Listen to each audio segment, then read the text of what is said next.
Hello. I'm photographing rugby today. A bit unexpected, long story, but the team thought they'd booked me. They hadn't. They have now. It's all good. Usual team, Lancaster Lionesses. Great team. Usual pitches. Well, they actually normally play on that pitch. I'm playing on pitch 2 today, so I'm guessing pitch 1's a bit underwater or a bit overused. It's very sunny. It was forecast to rain. I think I've said before, I quite like photographing rugby in the rain. It makes good pictures. It's very sunny, but it's quite winter sun, so it's a bit low and shadowy still, which is good. We don't want it to be too. We don't want it to be too light boxy. It makes it a bit flat. So this should be good. The wind might have a bit of an impact on the game and which way they play. Well, not which way they play, but which side of the pitch they favour. Maybe. We'll see. I'm here a little bit earlier than I usually get here. So I didn't know what the weather was going to be. But, so, anyway. I'm going to photograph the rugby. All of it. I'll try and talk you through parts of it. It can be tricky with rugby. It depends how they're playing. Depends which end it goes at.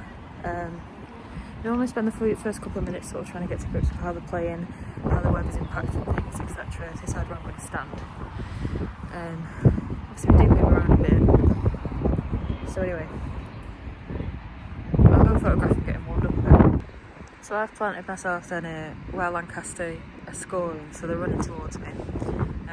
Camera. I've got my 70 to 200mm lens. I don't have anything bigger. Where Lancaster are right now, there in a scroll, that's about my limit of where I can get photos.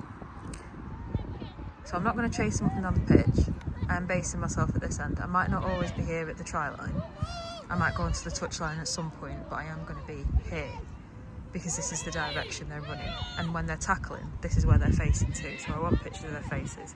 I don't want the backs of their heads. So I want them tackling, I want them running towards me, attacking. So this is the end I'm going to be at. And when obviously at half time, I'll swap ends. The light's gone a bit light boxy. We did have a bit like a few long shadows before, but they've disappeared a bit. We are moving, so I'm going to go and take some pictures.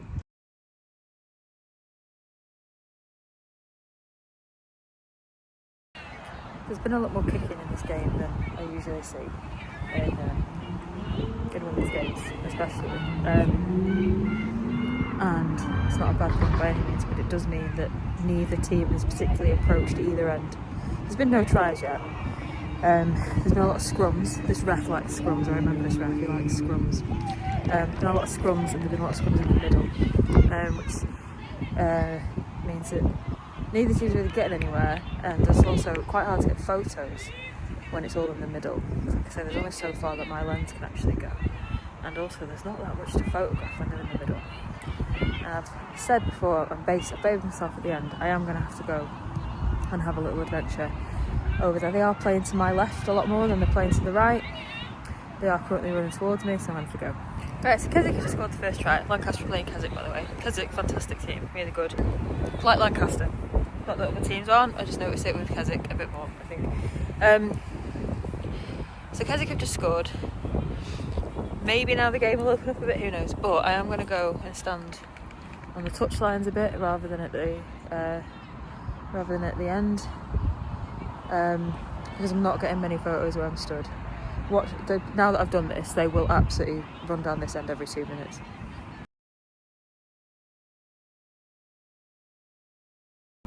Just got a photo of a scrum and Lancaster's. I've forgotten the name.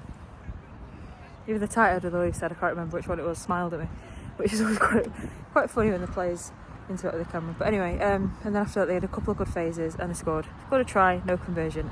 I don't know if Keswick converted their try or not. So it might be 5-all, it might be 7-5 or 5-7, not sure. Anyway, so that's the end of the first half. Well, we've got a minute.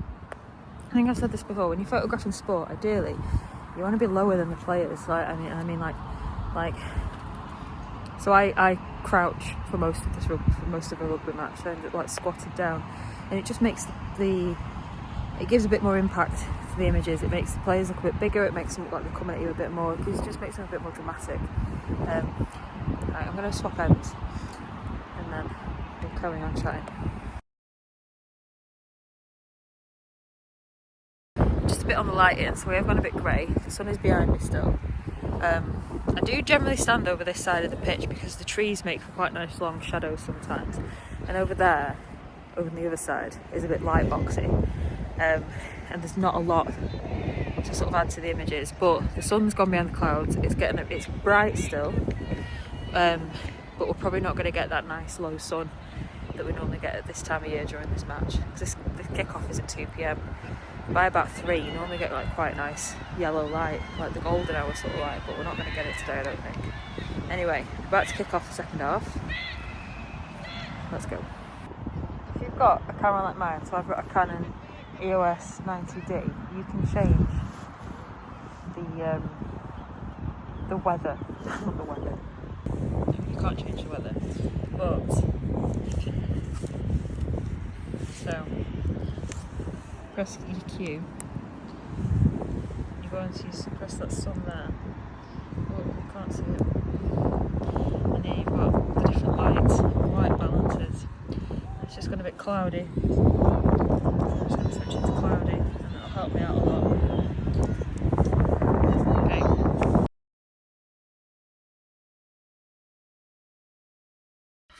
Okay, so we went slightly into survival mode there.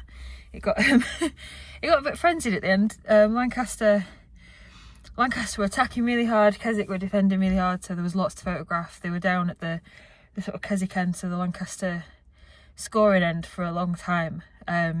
Lancaster really tried hard. Keswick is such a strong team. Lancaster a strong team.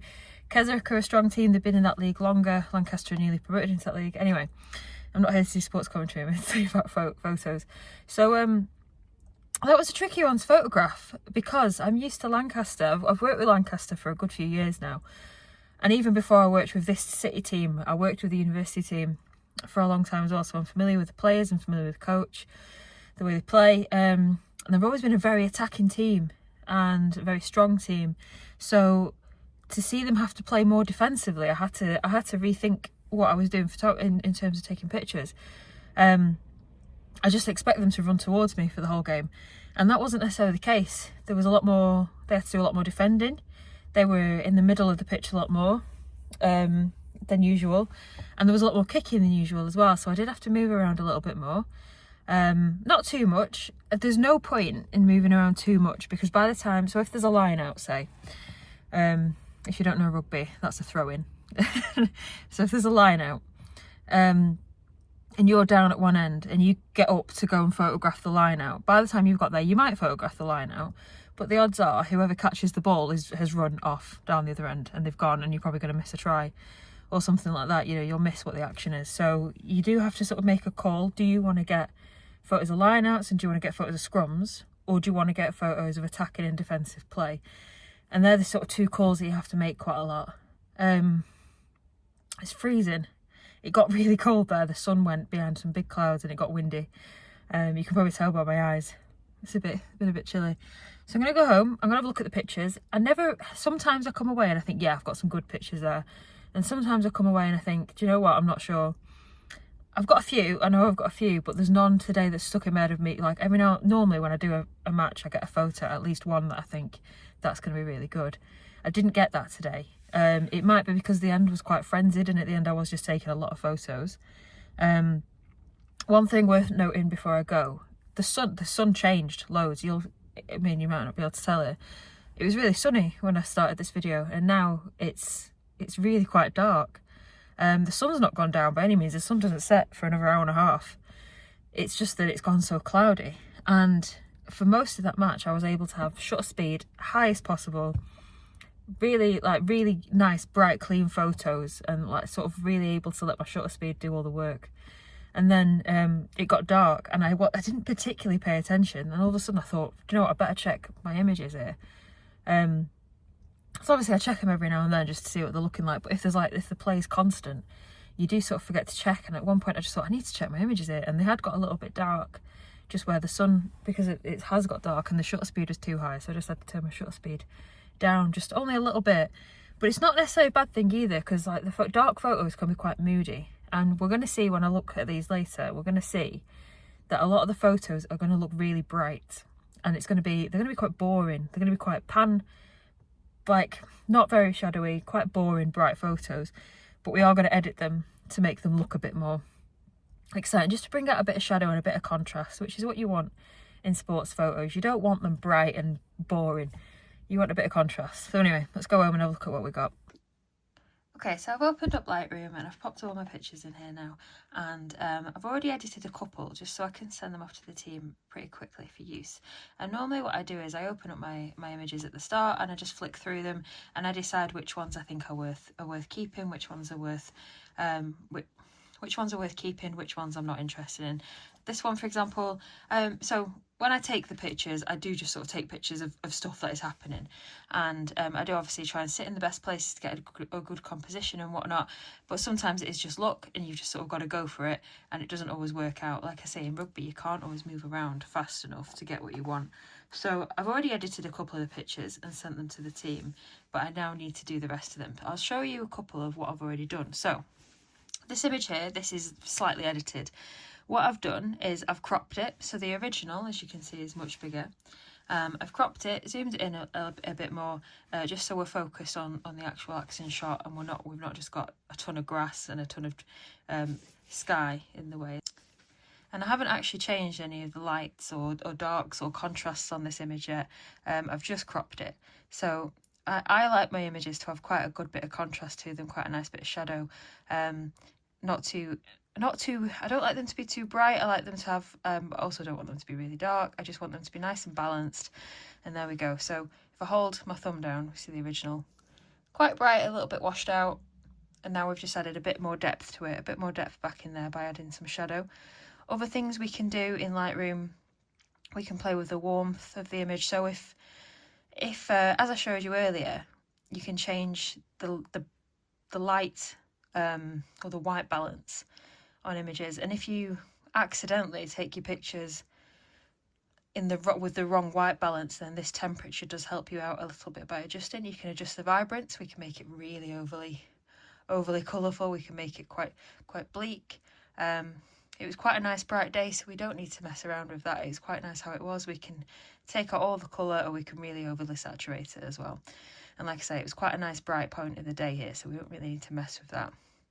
We've got some effects. We can make it really grainy. Sometimes I do add a little bit of grain to the image. Sometimes I remove a little bit as well, just to make it a bit, we never want it to look like that, but just to even make it a bit softer, or to add a little bit of grain to it. If it's raining, I quite like to add a little bit of texture to it, just so that you can really see the raindrops, because rain, unless it's really raining, you don't pick up individual raindrops with your camera very often. You do need to add a little bit of detail. You can mess with the geometry as well, but obviously we don't really need to do that here. It's all fine. And what we can do, if we like that, we can just copy those settings as well and use them on the next image. So let's just pick out another one here.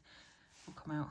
So if we go to a bit early on in the game, we've got this one here. We've got the one on the other side of that as well, which I've already edited and sent off earlier. I like that one. You can see I've done exactly the same thing, added a bit of depth to it, cropped it a little bit, and yeah, not too much. I've just made it, given it a bit of depth really.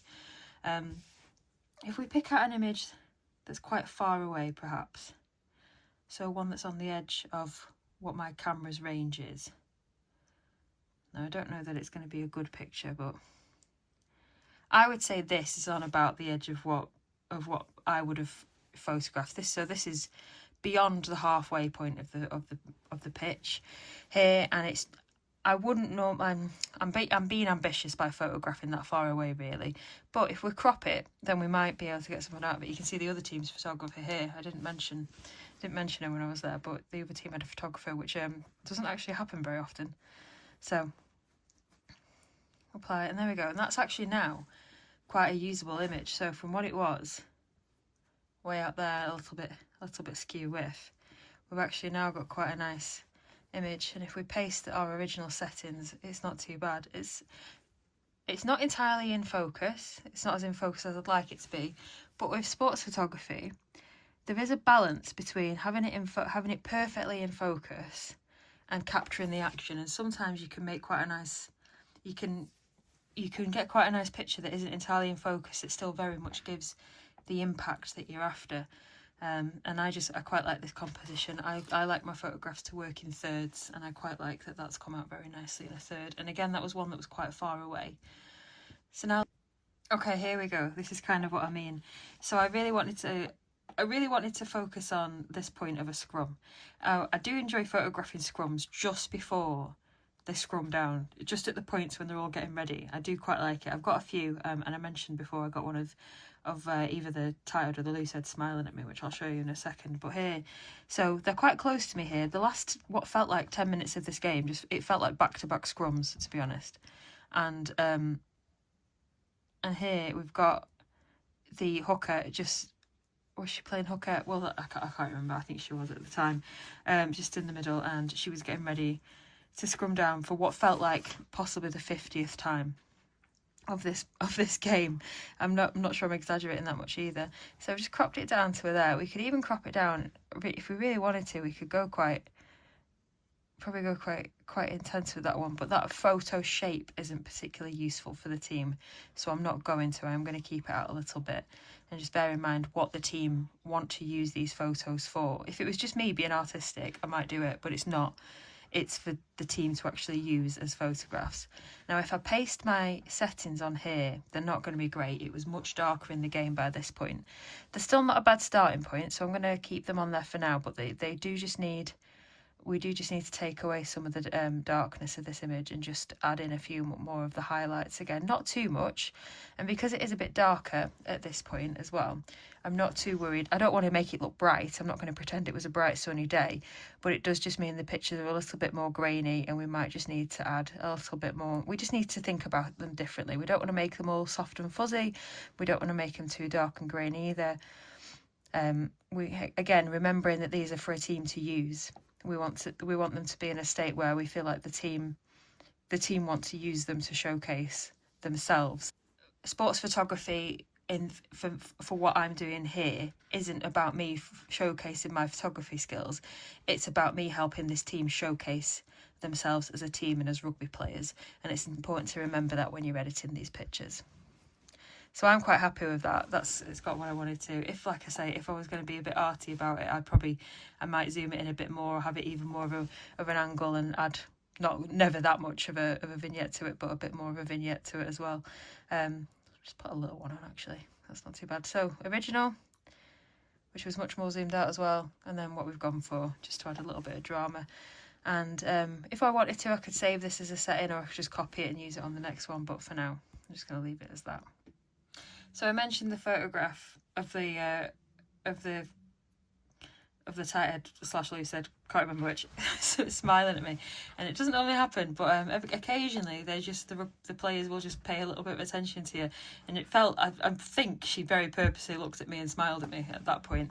But yeah, I just quite like these moments as a scrum's getting ready, and again, it'd be quite a nice one just to crop in a little bit more, but again, I don't want to do that because these are for the team to use for their purposes. So you don't want to restrict them too much with what they can use them for. You want to be able for them to use them as they need them. It's not about, like I say, it's not about what I want them for. It's about what the team need them for. I do usually as well take a few pictures at the end of a match when the team are together talking. When they've won, they're normally quite happy and smiley at this point, even if they are looking a bit tired, out of breath. For this match, they had lost. It's the first time I've ever actually photographed them lose, and it's the first time I've ever seen them look a bit sad at the end of a match, so that was a bit different.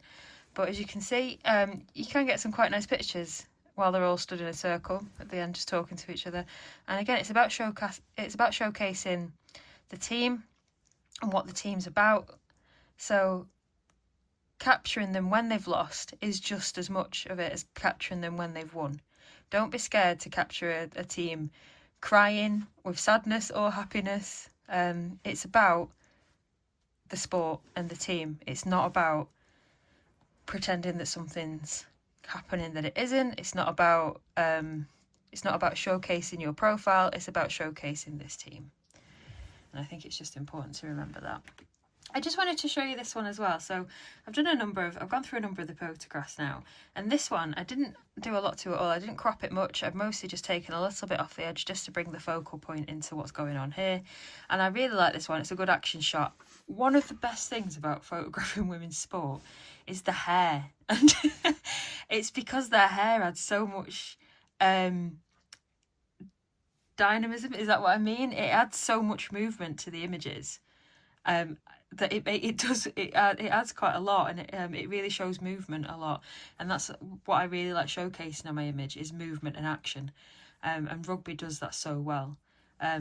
So yeah, I really like this one. I didn't have to do a right lot to it. It was just a case of taking a little bit off it and just messing around a little bit again with the lights and darks and things like that, and that's about it. That's all I did with that one. But that one just this one was a case of, it was a great distance away from me. I had the right lens, I was stood in the right place, and the right thing happened in front of me. I just thought I'd show you a couple of netball images I've taken the week before as well. So netball is a very different sport to photograph. You do generally have to pick an end and stay there for at least half. So netball was played in 4 quarters. And what I tend to do is stand at one half for 1 quarter and then stand down at the other end for the other quarter, just to make sure I'm getting both the offensive and attacking teams. And again, it's all about the movement. In netball, they do incredibly big movements in netball, so you get a lot of big jumps, you get a lot of action, a lot of hand movements, so it's really dynamic. And again, the hair in that image, just if she didn't have that hair in that image, I don't think I'd have been interested in it. One thing that I always find interesting whenever I photograph a sport is the images I like, and not always all the images that are my favourites aren't always the ones that the teams highlight themselves. So I'll send a team all of the usable photographs I've taken of them. So there's more than this. I think I took about 700 pictures this day, and I sent them 100 and something.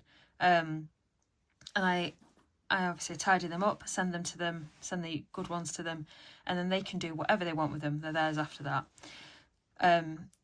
So pictures like this, which I think show a lot of dynamic, they show a lot of defensive work, they showcase the team really well. That's what I'm trying to capture, like I say. But what they actually choose to then show on their Instagram afterwards can be quite different. So this team, like I say, I photographed this team quite a lot. I know how they play quite well. I know the coaches. I know a lot about what this team is going to do, and this team ended up on their Instagram using a lot of the jumping images. So I got quite a few of them. So we've got here the goal shooter jumping. We've got a good few of the goalkeeper doing some big jumps as well, and they were the images that got used mostly on their Instagram throughout the week after this match was taken. Again, that one. So they really liked the jumping ones that week, which I found interesting. And again, in the rugby ones, sometimes I'll pick out an image, which, well, I'll have a few that I think are the best images and showcase it really well. And they'll have a different idea of what it is they want to showcase about their team and what it is they want to show through the images, which I always find quite interesting. The difference between I think, oh, that's a great picture artistically, and what they think is a great picture that represents their team.